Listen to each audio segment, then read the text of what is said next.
여러분 안녕하세요. 오롱장입니다. 약간 바로 다뤄드리고 싶은 내용인데요. 농협에서 11월까지 신규 대출을 중단한다고 해요. 특히 부동산 관련된 거는 웬만한 건 다 중단이 되고요. 집단 대출까지 막는다고 합니다. 어떤 내용인지 한번 볼게요. 문의가 왔는데 좀 불안해 하시더라고요. 이게 뭐 시장에 어떤 영향을 미치는지도 좀 궁금하다고 하시고, 그래서 한번 같이 보겠습니다. 부동산 담보대출, 전세대출, 집단대출 중단, 그죠? NH, 농협이죠. 11월 30일까지 신규 가계대출 취급을 중단이에요. 초유의 사태인데요. 중단한 적은 없었거든요. 일단 완전 이게 무조건적으로 중단한 거는 제가 공부한 바로는 여태까지 없었거든요. 뭐 뱅크런이 난다던가 심각한 상황이 아니고서는. 그래서 약간 뭐 의미가 있을 것 같습니다. 그렇죠? 농협은행은 같은 기간 전세대출, 비대면 아파트 담보대출, 단체 승인대출 등도 신규 취급하지 않기로 했다. 그죠? 다만 오는 23일까지 접수한 대출에 대해서는 기존대로 심사한다. 그러니까 가계대출이 지금 너무 많으니까 관리를 하겠다는 거거든요. 관리를 하겠다는 건데 이해는 하죠. 이해는 하고 당연히 은행에도 방침이 있으니까 이거에 대해서 비난을 하기보다는 많은 분들이 저에게 문의하시는 건 부동산 시장에 어떤 영향을 미치는지가 궁금하신 거잖아요. 일단 제가 몇 가지 말씀을 드려보면은 일단 떠오르는 것들이거든요. 이거는 뭐 소유의 사태이기 때문에 잘 알 수는 없지만 이 부동산을 많이 거래해 보신 분들은 아시겠지만 농협에서만 대출을 받는 건 아니거든요. 근데 참고로 단위 농협은 분명히 대출을 굉장히 많이 다뤄요. 여러 가지 상품이 있었는데요. 예전에 뭐 경락잔금 대출에서부터 담보대출, 자담대출, 사업자 대출, 사업자 자담대출, 뭐 여러 가지, 뭐 퇴거자금 대출, 전세자금 대출에서부터 대출을 나름 좀 편하게 해준 곳이 농협이었어요. 단위 농협이 특히 그렇죠. 그리고 단위 농협하면 같이 떠오르는 곳들이 신협이나 새마을이나 수협이나 이런 곳들이 있잖아요. 다만 농협은 약간 애매모호한 위치에 있는데 그 중간점에 있는 것 같은데요. 또 국민은행, 우리은행, 신한은행 이런 애랑은 좀 다르잖아요. 자, 농협이 어쨌건 국가의 공고를 받아들여서 11월까지 대출을 막는다고 합니다. 그러면 여러분이 부동산 시장에 어떤 영향을 미치는지 일단 알고 싶어 하시는데 일단 첫 번째로 말씀드리자면은 지금 요 뉴스만 가지고는 농협이 혼자서 11월 달까지만 대출을 멈추는 거 가지고서는 영향을 미치기가 어렵죠. 왜냐면 중요한 거는 대출 시장이 농협만 있는 게 아니잖아요. 그리고 이게 제일 중요해요. 농협이 멈춘 것도 중요하고 농협이 다른 은행에 영향을 미치는 것도 중요하고 농협이 대출을 멈출 만큼 가계대출이 심각한 상황인 것도 중요해요. 중요한데 가장 중요한 건 이거예요. 지금 대출이 가장 중요한 건 이거예요. 지금 대출이 잘 되고 있었냐도 중요합니다. 가장 중요한 거예요. 여러분 생각해 보시면은 옛날에 미국의 2008년도에 서프라임 모기지 사태 왔잖아요. 그때 대출을 정말 아무한테나 다 해줬거든요. 집 사면 집값을 넘게 해줬잖아요. 옛날에 일본에 잃어버린 20년, 10년, 20년 그거 오기 전에도 대출을 100%를 넘게 해줬어요. 집을 5억짜리를 사면은 막 일본이랑 미국은 막 5억이 아니라 6억, 6억 5천, 7억을 대출을 해준 거예요.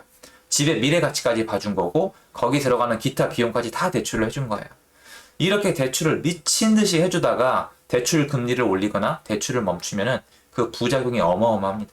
근데 중요한 건 뭐냐면 지금 농협이 정지하기 전에 물론 가계 대출의 절대량이 늘어나고 있다고는 하지만 저 담보가 되어지는 것들의 가치도 같이 올라가긴 했거든요.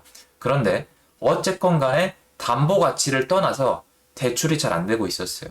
여러분 최근 2, 3년 동안에 대출 마음껏 받아본 분 댓글 달아주세요. 마음껏 받았다. 난 대출 정말 실컷 받았다. 내가 원하는 만큼 받았다. 집을 10억짜리를 사는데 9억, 10억을 해줬다. 한번 댓글을 달아주세요. 애시당초 대출이 막히고 있는 상황에서 멈춘 거기 때문에 상대적으로 영향력은 약해요. 그리고 두 번째로 아까 말씀드렸다시피 농협만 하는 겁니다. 그리고 더 중요한 거는 11월 달까지 한시적으로 하는 거예요. 그리고 제가 이제 필드에 있는 입장에서 말씀을 드리자면 이미 연초부터 대출을 많이 일으켜서 은행 창고들이 문을 보수적으로 다루거나 닫는 것들이 많아요. 뭐냐면 이 각 농협 지점들은 1년에 하고 싶은 대출의 절대량이 정해져 있어요. 그래서 연초에 창고문이 열린다고 하는데요. 열린 다음에 그 양을 다 소진하면은 좋은 조건 아니면 대출을 잘 안 일으키려고 그래요. 근데 사실 농협은 이미 상당히 많은 목표량을 채워서 대출을 더 이상 잘 안 해주고 있었어요. 이건 어디도 다루고 있지 않은 것 같은데요. 농협은 특히 농협은 신협이나 새마을이나 수협보다 솔직히 더 높은 단계로 사람들이 생각할 때가 많거든요. 금리도 좀 더 낮고 좀 더 보수적인데 또 대출은 그럭저럭 잘해주니까 사람들이 인기가 많았었는데, 농협은 이미 본인들이 원하는 할당량을 많이 채운 지점이 꽤 많아요. 제가 아는 곳만 해도 가니까 대출을 안 해주더라고요. 이유는 본인들이 대출 할당량을 이미 다 채웠기 때문이라고 말씀을 하셨는데, 그 와중에 지금 11월 달까지 잠깐 셧다운을 한다고 해서 올해 목표치를 못 채울 거라고 전 생각하지 않아요. 물론 이게 아무 의미가 없다는 건 아니에요.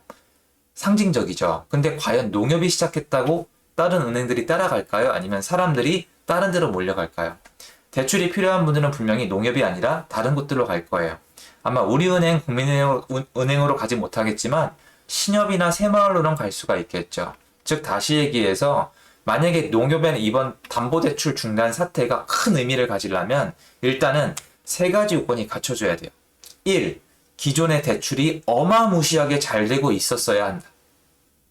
2. 농협뿐만이 아니라 모든 기관이 중단을 해야 된다.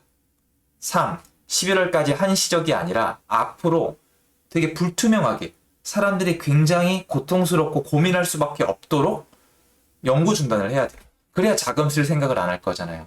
그래서 몇몇 분들이 문의하시지만 부동산 시장에 영향을 미치기는 상당히 제한적이고 어려울 수밖에 없는 구조예요. 물론 농협이 가계대출, 한국의 어떤 건전성을 위해서 대출을 중단하는 거라면 저는 응원해요. 맞지 않겠어요? 왜냐하면 대출을 마구잡이로 해줬을 때 그 부작용은 여태까지 우리가 역사적으로 많이 봤거든요. 미국도 한번 꼬꾸라졌고, 솔직히 한 번은 아닌데요. 어쨌건 2008년도에 한번 꼬꾸라졌고, 일본도 한번 꼬꾸라졌어요. 일본이 그때 대출 LTV 같은 거 아예 막 풀어가지고 해제끼다가 그때 일본 중앙은행 총재가 바뀌면서 정치 영향을 받으면서 1년 동안의 금리를 6%인가 올렸을 거예요. 그때 아예 아작이 났거든요. 그러니까 부작용이 크단 말이에요.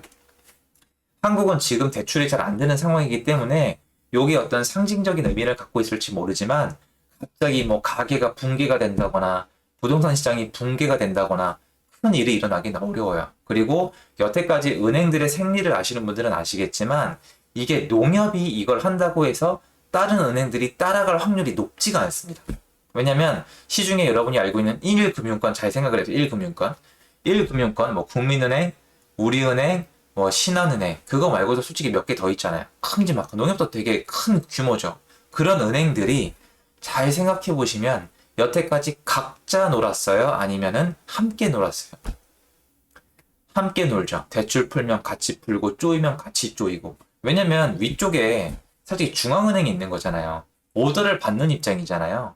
이게 은행은 영리 목적이 아니라 한국이 어떤 경제적으로 잘 돌아가기 위해서 설립돼서 유지된다는 은행법 규정이 있어요. 제가 본 지가 오래돼서 기억이 안 나는데 놀랍게도 다른 기업과 달리 영리 추구, 돈을 벌기 위해서 설립된 게 아니라 한국의 경제가 안정되게 돌아가기 위해서 설립되어지고 운행되어야 된다는 그 조항을 제가 봤던 기억이 또렷하게 있거든요.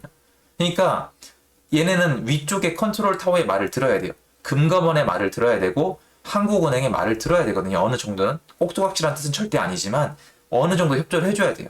그래서 항상 같이 놀아요. 농협은 아시겠지만 말들은 농협협동조합이에요. 성격이 달라요. 농협협동조합은 규모가 큰데요. 비슷한 성격은 차라리 신협이나 새마을이나 수협이 좀 더 비슷하다고 저는 보거든요. 그래서 여러분이 알고 있는 시중의 1금융권이 한꺼번에 이렇게 움직여서 똑같은 방향으로 가기에는 어렵다는 겁니다. 그리고 요 정도 제한적인 규모로는 부동산 시장이나 전반적 사회 영역에 영향을 미치기가 어렵다. 그리고 아시겠지만 이미 이분들은 많은 대출 목표를 달성을 했다. 그리고 일단 또 빼놓을 수 없는 게 이거죠. 이렇게 국지적으로 일정 기간 동안에 갑자기 대출을 중단하면요. 피해 보시는 분들은 분명히 나와요. 항상 이렇게 한쪽에만 어떤 특별한 행동을 하면은 일부 부분만 이렇게 불혜택을 보거든요. 그러니까 저는 걱정이 되는 게 이 농협만 믿고 있던 분들이 분명히 있을 거예요. 여기서 이 기간에 반드시 대출을 받아야 돼서 받아야지라고 생각을 하고 있는 분들이 계실 거예요. 그럼 이렇게 말씀을 하실 거예요. 야, 그럼 23일까지 서류 접수하면 되지 않냐, 바보야. 이 대출을 받아보신 분들은 알겠지만 이때까지 서류가 안 갖춰주시는 분들도 계시고 이 기간에 도저히 안 되는 분들이 분명히 있어요.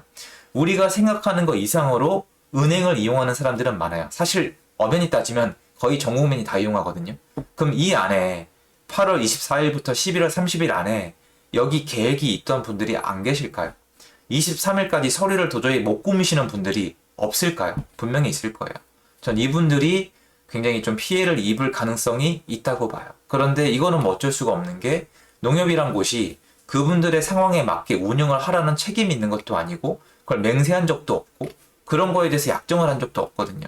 그래서 만약에 이번 농협 사태를 바라봤을 때 저는 지금부터라도 은행을 좀 다각화시켜 놓겠어요, 저라면. 왜냐면 갑자기 이렇게 중단시켜버리면 다른 데 옵션 B, C가 있어야 되는데 만약에 나는 평생 농협만 거래됐다는 분들은 곤란하잖아요. 그래서 저는 이번 일을 계기로 여러분이 금융권을 다각화시켜 놨으면 좋겠어요. 그리고 만약에 저한테 문의 주신 분처럼 이렇게 은행들이 담보대출을 중단하면 부동산 시장이 붕괴될 것이라고 믿는 분들은 이렇게 제 말만 믿지 말고 한번 지켜보세요.